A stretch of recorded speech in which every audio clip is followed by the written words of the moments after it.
Bienvenue à LinkedIn Extenso, le podcast francophone qui parle de toutes les facettes de LinkedIn. C'est parti! Ici Mathieu Laferrière, spécialiste LinkedIn depuis 2007. Je vulgarise comment utiliser la plateforme au niveau du développement des affaires et du marketing. Attention, chaque épisode peut contenir des astuces, des nouveautés et des bonnes pratiques. À mettre en action dès maintenant pour obtenir un maximum d'impact. Déjà 2023 et que le temps passe vite. Cette année, LinkedIn va fêter 20 ans de la plateforme.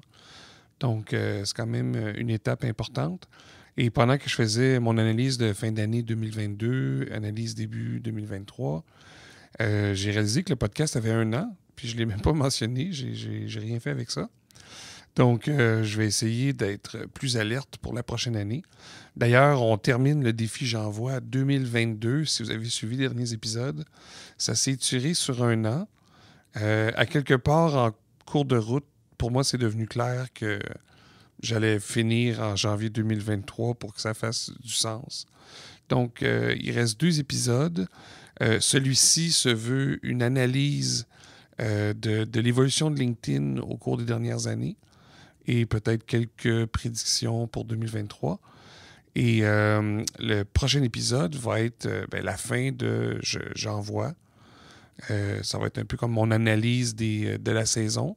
Ça va me permettre de mettre fin à cette saison-là et de partir une autre saison avec d'autres choses. Alors ça revient bientôt avec une fréquence plus régulière. Là. J'ai appris de mes erreurs. Et voilà, donc j'espère que cet épisode-là va t'intéresser. C'est important, je trouve, d'analyser l'évolution, le contexte dans lequel l'évolution se fait. Ça permet des fois de mieux comprendre, mieux saisir. Alors, je t'en dis pas plus, je te lance ça et je termine à la fin avec une petite conclusion. Qu'est-ce qu'on fait avec tout ça? Bonne écoute. Alors, voici enfin la récapitulation de LinkedIn en 2022 et ce qu'on peut peut-être prévoir pour 2023. On va y aller comme ça, année par année. J'ai voulu reculer un peu plus loin parce que des fois, lorsqu'on se garde juste une année, on peut avoir un raisonnement qui est biaisé.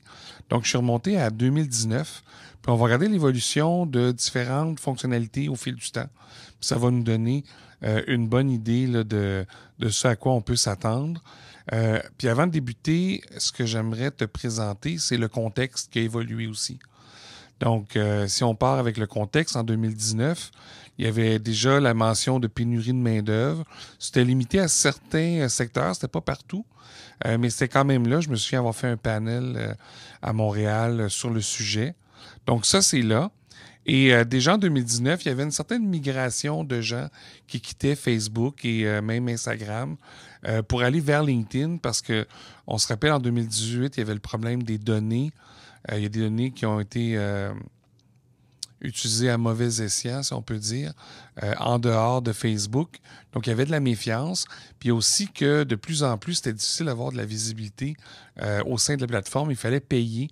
Et donc, il y a des gens qui ont quitté vers LinkedIn puis ils ont vu qu'ils pouvaient avoir de 10 à 1000 fois plus de visibilité gratuitement. Alors ça, c'est 2019. En 2020, bien évidemment, il y a eu la pandémie qui a débuté. Donc ça teinte un peu le tableau. 100% des événements sont passés en ligne. Il y a des événements qui ont complètement arrêté, d'autres qui ont été créés, d'autres qui ont fait la transition. Donc ça marque évidemment le contexte. Il y a une application qui a vu le jour aussi en 2020 qui s'appelle Clubhouse, qui permettait de faire des événements audio. Donc ça, on va y revenir parce que LinkedIn s'est inspiré de ça. Et finalement, la pénurie de main-d'œuvre était toujours là, mais avec le spectre de la pandémie, c'était un peu un versus l'autre.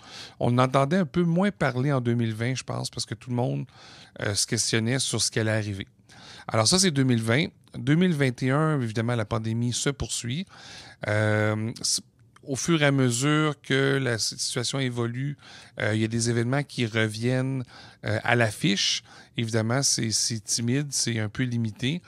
Il y a un retour au bureau qui est fait aux alentours de l'automne, septembre. Je me souviens qu'il y avait eu ça. Et la pénurie de main-d'œuvre qui est maintenant rendue généralisée, on recommence à parler de pénurie, puis ça ne se limite pas aux technologies d'information ou au logiciel et tout ça. Ça semble être un peu partout. Surtout que là, il y a des gens qui travaillaient dans une industrie qui ont quitté parce qu'ils ne pouvaient plus travailler, sont allés ailleurs. Donc, ce jeu-là de domino fait en sorte que la pénurie revient en avant-plan. On poursuit 2022, la pandémie, ça commence à s'estomper, là, les règles s'assouplissent, il y a des événements qui reviennent et il y a le phénomène aussi, il y a beaucoup de gens qui se sont connus en ligne et qui là veulent enfin se rencontrer en personne. Il y a un renouveau, je dirais, au niveau des événements. Il y a le retour progressif au bureau, on tombe dans une espèce d'équilibre hybride là, où est-ce que c'est pas tout le monde qui veut retourner au bureau, mais ça fait partie du contexte. L'inflation qui est en hausse un peu partout et la pénurie de main-d'œuvre, on en parle encore, mais là, on commence à avoir, à cause de l'inflation, des peurs de récession. Et ce qui nous mène à 2023, le contexte dans lequel on est présentement, une possible récession. Je ne pense pas que ça a été annoncé ou quoi que ce soit, mais tout est fait en fonction d'une possible récession et ce qui fait qu'on risque même de la créer simplement par peur. Mais bref, à beaucoup d'endroits, l'embauche est ralentie ou gelée, puis il y a même des coupures. Si on regarde au niveau des géants du web, il y a des coupures un peu partout. Puis il y a aussi la pénurie de main-d'œuvre qui poursuit. En fait, on va en avoir pour au moins 10 ans de parler de pénurie de main-d'œuvre. Alors, un contexte qui évolue et qui parfois a probablement modifié les plans de LinkedIn, a probablement fait en sorte aussi que LinkedIn s'est transformé beaucoup plus rapidement qu'à son habitude. Alors ça explique l'arrière-plan. Maintenant, si on regarde chacune des fonctionnalités une par une, au niveau de l'interface, la dernière mise à jour importante, c'était en 2017. Par la suite, il y a eu des petits changements cosmétiques, mais 2019, il n'y a pas grand-chose à dire. 2020, ils ont commencé à mettre la barre de menu blanc plutôt que bleu. Et on pensait bien que ça allait mener à ce qu'on a vu en 2021, le mode sombre, donc la possibilité de se mettre tout en noir. Et c'est à peu près tout. Donc, pas beaucoup de changements. Selon moi, je ne m'attends pas à des changements non plus pour 2023 parce que l'interface détonne pas tant que ça par rapport aux autres médias et elle fonctionne relativement bien à mon goût.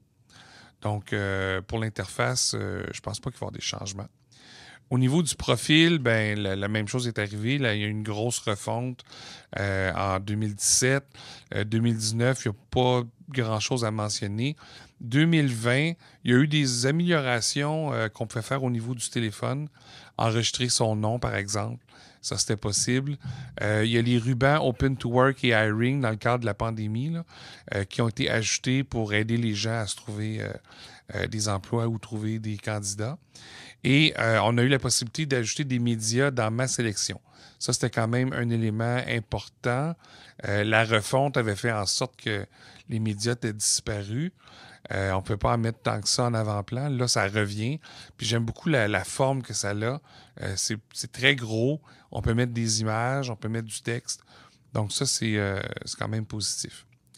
2021, il y a eu l'ajout du mode créateur. Donc là, ça a été un changement, je dirais, important. On ne savait pas trop ce que ça allait donner, par contre. Mais on voyait que ça apportait des changements, surtout graphiques au début. Il y a eu l'ajout de la cloche qui permet de suivre certaines personnes de façon plus rapprochée. Et on pouvait enregistrer, encore une fois, via le téléphone, une vidéo de présentation, donc une cover story. C'est à peu près ça. 2022, le mode créateur continue à se développer. Il y a des nouvelles statistiques qui apparaissent. On a la possibilité d'ajouter sa newsletter dans le bloc Ma Sélection. Et ça, c'est pour aller gagner des abonnés. Et nouveauté très intéressante selon moi, ajouter un lien cliquable dans la boîte d'introduction. Alors tout ça, c'est rattaché évidemment au mode créateur, parce qu'entre autres pour la newsletter, il faut avoir le mode créateur pour en créer une.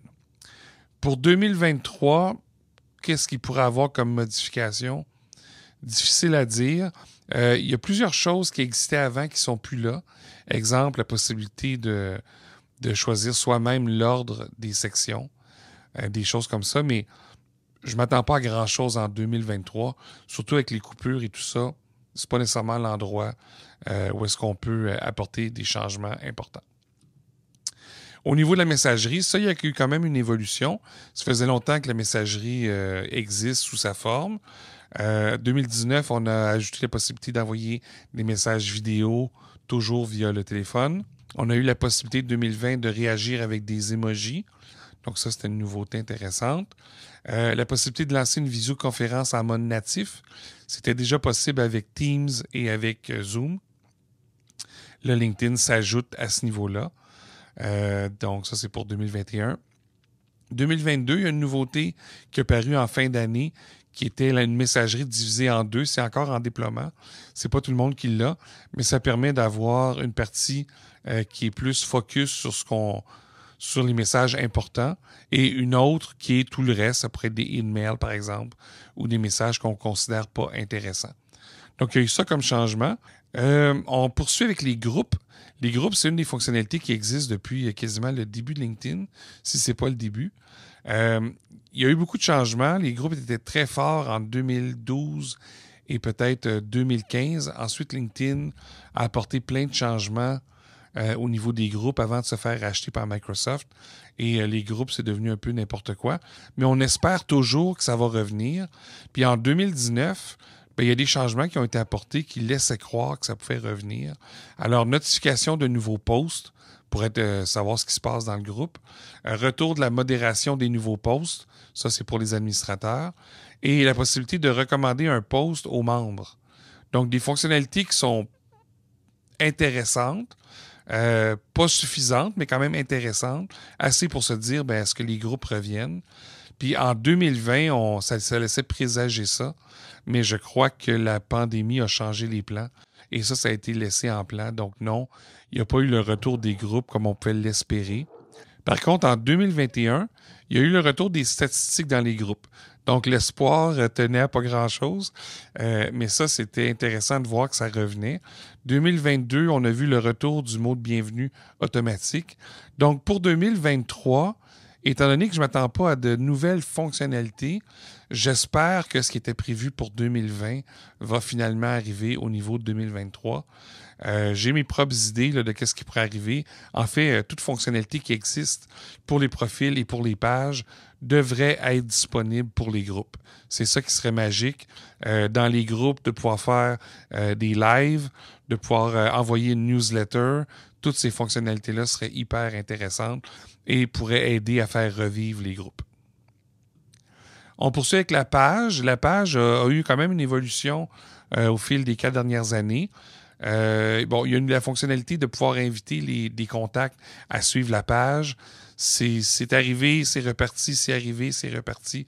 Ils ont eu de la difficulté à trouver le bon dosage pour éviter le spam. Mais en tout cas, en 2019, ça s'est revenu. Il y a aussi la possibilité d'ajouter des vidéos avec des sous-titres. Donc ça, c'est pour 2019. 2020, des nouvelles statistiques qui étaient ajoutées à la page. Donc, possibilité de savoir qui suit la page, donc qui sont les abonnés. Ça existait avant, LinkedIn l'avait enlevé. Là, ça redevient disponible. Possibilité de savoir les gens viennent d'où, qu'est-ce qu'ils font, etc. Donc, ça a été un plus intéressant. 2021, il y a sûrement des choses qui sont apparues. Je les ai pas. Mais je sais qu'il y a eu des améliorations quasiment tout le temps, donc il m'en manque peut-être une ici. En 2022, LinkedIn a ajouté les fonctionnalités d'Elevate, qui est une solution qui était payante pour du Employee Advocacy. Donc, pour permettre à nos employés de publier des contenus et faire rayonner la page, c'était via Elevate. Et ils ont décidé de mettre fin à ce produit-là, mais de ne pas jeter ça, d'intégrer ces fonctionnalités-là à même la page. Donc ça, c'est pour 2022. Et pour 2023, je pense qu'encore une fois, une consolidation des fonctionnalités actuelles, peut-être amélioration, des choses comme ça, ça pourrait être suffisant pour la page. Peut-être aussi la possibilité d'ajouter les audio events qu'on va voir un peu plus loin. Mais voilà. Pour les posts, il y a eu des changements quasiment à chaque année. Je pense que ça suivait beaucoup l'évolution aussi de l'algorithme. Dès 2019, il y a eu l'ajout de 4 réactions supplémentaires. Donc, c'était plus juste le j'aime, il y avait le j'adore, il y avait le curieux ou intéressé, etc. Donc, ajout de 4 réactions. On a eu la possibilité d'ajouter des documents à présentation à son post, ce qui est devenu les carousels comme on connaît aujourd'hui. Donc, ça, c'était en 2019. 2020, on a eu la possibilité de faire des sondages. 2021, il y a probablement eu des choses comme des célébrations et tout ça. Je ne l'ai pas noté. Je trouve pas que c'est si important que ça. Si on arrive en 2022, ben là, il y a eu le nouveau format carrousel en mode natif qui a été annoncé. Toujours en déploiement. Moi, personnellement, je ne l'ai pas vu, mais ça s'en vient. Et aussi, ajout de liens sur les médias via l'application. Donc, encore une fois, via le téléphone. Ça, c'est un vestige de ce qui était possible déjà dans les stories. J'y reviens des stories dans quelques instants, mais un petit plus intéressant pour favoriser les clics. Et pour 2023, les posts, ben, selon moi, il y a des choses qui sont déjà en cours. Ça va vraiment être le déploiement de ces éléments-là. Est-ce que des nouveaux formats peuvent être imaginés? Personnellement, j'en vois pas, mais ça pourrait toujours être possible.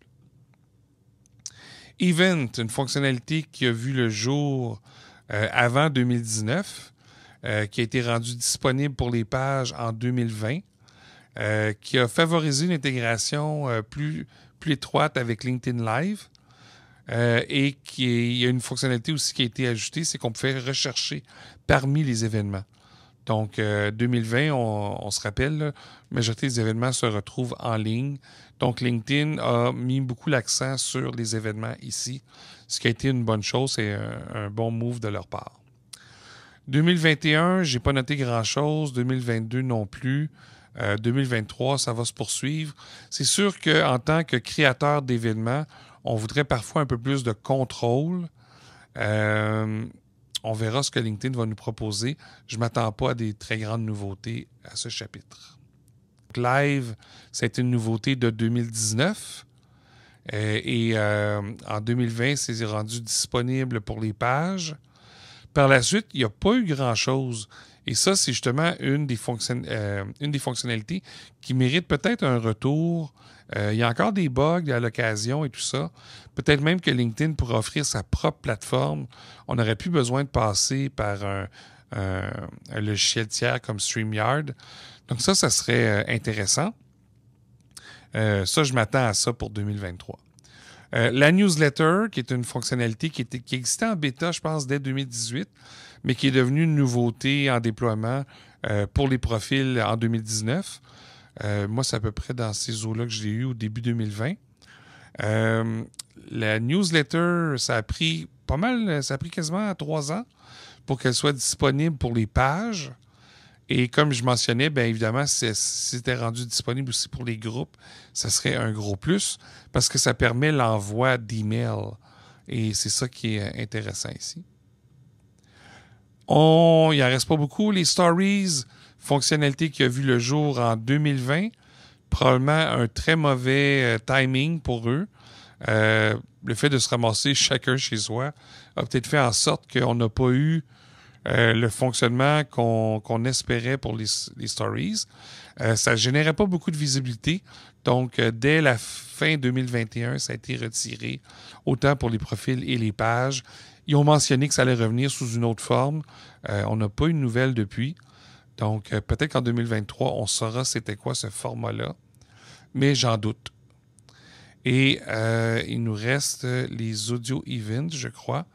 Donc, ça, c'est paru en 2022. Une nouveauté qui était là justement pour concurrencer Clubhouse. Donc, une fonctionnalité qui permet de créer des événements audio où est-ce qu'il y a des animateurs et au besoin, on peut savoir qui est dans la salle et on peut même faire monter ces gens-là sur la scène. Donc, un format qui est intéressant, qui est un peu buggé. Il y a vraiment des problèmes à l'occasion au niveau de Audio Event. Donc, c'est peut-être pas finalisé à 100%.